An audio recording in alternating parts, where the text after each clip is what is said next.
यत्रो ठुलो पहिरो बाढीले पनि यो बोटलाई चाहिँ के गरिरहेछ।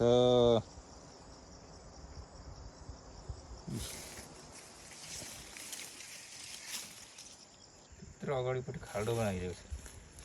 माथिबाट बाढी पहिरो आएको देखिन्छ र पनि यो बोटलाई के गरेन।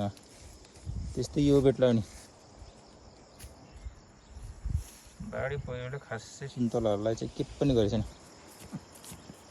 होइन भाइ। सुन्तलालाई चाहिँ के गरेको छैन नि त बाढी पहिरोले। ल यहाँ माटो हालौँ।